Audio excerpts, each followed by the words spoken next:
school now, it's different than when I was in middle school. These kids are mean now. It's kind of become.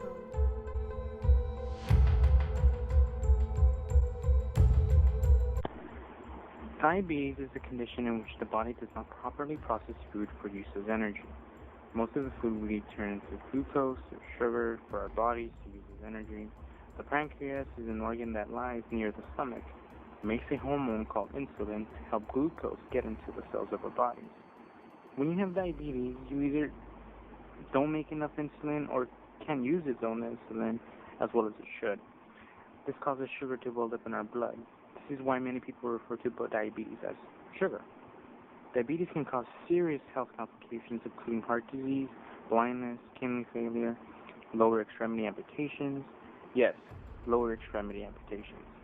Diabetes is the seventh leading cause of death in the United States. What are the symptoms of diabetes exactly? People who think they might have diabetes must visit a physician for diagnosis. They might have some or none of the following symptoms, which are frequent urination, excessive thirst, unexplained weight loss, extreme hunger, sudden vision changes, tingling or numbness in hands and feet, feeling very tired much of the time, very dry skin, sores that are slow to heal, more infections than usual, nausea, vomiting, or stomach pains may accompany some of these symptoms in the abrupt onset of insulin-dependent diabetes, now called type 1 diabetes. So, now we're going to talk about the types of diabetes. Type 1 diabetes, previously called insulin-dependent diabetes, mellitus, IDD-DM, or juvenile onset diabetes, may account for 5% to 10% of all diagnosed cases of diabetes. Risk factors are less well defined for the type of 1 than for type 2 diabetes, but autoimmune, genetic, and environmental factors are involved in the development of this type of diabetes. Type 2 diabetes was previously called non-insulin dependent diabetes, mellitus, or adult onset diabetes. Type 2 diabetes, which may account for about 90% to 95% of all diagnosed cases of diabetes. Risk factors for type 2 diabetes include older age, obesity, family history of diabetes, prior history of gestational diabetes, and player. Type 2 diabetes mellitus consists of an array of dysfunctions characterized by hyperglycemia, high blood sugar levels, and resulting from the combination of resistance to insulin action, inadequate insulin secretion, and excessive or inappropriate glucagon secretion. Resistance to insulin action refers to your body being able to not fully feel the effects of insulin, which is being satiety. So the feeling of satiety.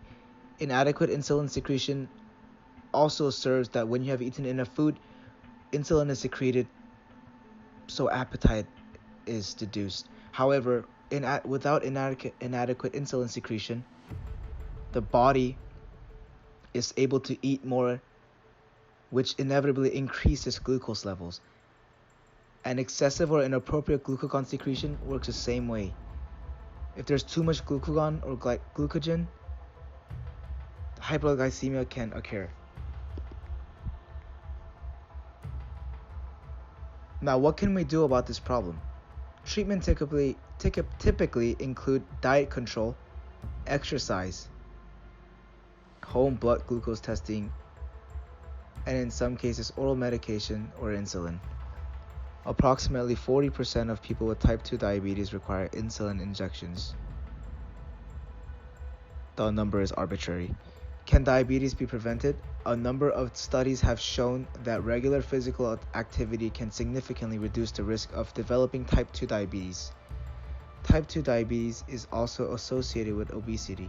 Is there a cure for diabetes? In response to the growing health burden of diabetes, the diabetes community has three choices: prevent diabetes, cure diabetes, and take better care of people with diabetes to prevent devastating complications.